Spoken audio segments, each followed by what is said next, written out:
सेठ साहब, बात ये है कि कल रात को बहुत ही एक अजीब सिचुएशन हुई और ये सिचुएशन टाइम सिर्फ चलती रहती है, बट कल तो मतलब आई वाज लिटिल टायर्ड। अब बात ये है कि मैं आके पहले अपना जो भी पानी लेके मैं अपना जो है लेट गया। धर्मपत्नी जी आई और कहती हैं, मेरे बाद आई हैं और कहती हैं वो लाइट बंद करो अगले कमरे की। और मेरा ये था कि मैं कहूँ इनको कि भाई आते आते तुमने लाइट क्यों नहीं बंद की। व्यूअर्स के घरों में भी, आपके शायद पर्सनल लाइफ में भी ऐसी सिचुएशन कभी ना कभी तो आई होगी, बट मेरे यहाँ तो ये रेगुलर सिचुएशन है। What do we do?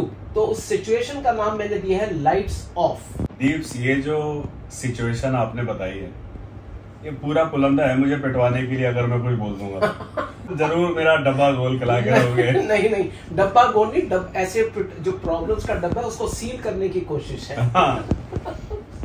जब पति ने कहा कि आप कर दो, हाँ। और पत्नी ने कहा तुम क्यों ना करो, फिर उसने कहा नहीं तुम ही करोगे। इस सिचुएशन पे किसी के लिखे हुए बड़े सही लफ्ज हैं यार, मुझे कभी कभी बहुत अच्छे लगते हैं ये, कि ये कहकर मेरा दुश्मन मुझे हंसता छोड़ गया। दुश्मन हंसता छोड़ गया, ये कहकर मुझे मेरा दुश्मन हंसता छोड़ गया कि तेरे अपने ही बहुत है तुझे रुलाने के लिए। नहीं, छोटी छोटी चीज है ये तो। एक पर्टिकुलर सिचुएशन थी, लेकिन ना कई बार जैसे हम कोई कपल जैसे बाहर निकलते हैं तो लास्ट मिनट पे क्या होता है, वो एक चीज याद आ जाती है।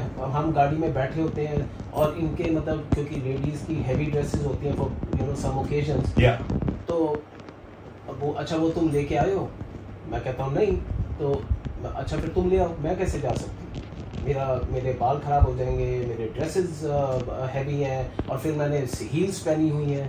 तो उस केस में क्या होता है कि फिर आदमी कहता है चलो मतलब डिसेंट एक्ट में वो बेसिकली क्या होता है कि कुछ काम और ज़्यादा ही मैंने देखा है कि निकलते निकलते लिस्ट बढ़ती जा रही है। तो to you know just to manage balance it out between the two, मैं ऐसे उस तरीके से कोई भी सोचता हूँ कि फिर मैं अब आजकल क्या करता हूँ कि आखिर में ही निकलता हूँ। लेकिन उसमें भी एक कंप्लेंट है, तुमने गाड़ी का एसी नहीं चलाया गर्मियों में, तुमने गाड़ी की हीट नहीं चलाई सर्दियों में। तो ये बेसिकली छोटी छोटी बातें हैं। Dear viewers, I hope you had liked the situation which we had presented you today, and please follow us, like us, comments भेजिए, और अपनी कोई ऐसी यूनिक सिचुएशन हो तो वो भी भेजिए। एंड सेठ साहब जो है अपना I'm sure he will dedicate his time and efforts in order to ensure that it's a seamless process. Thank you so very much. कल जल्दी मिलते हैं। Thank you.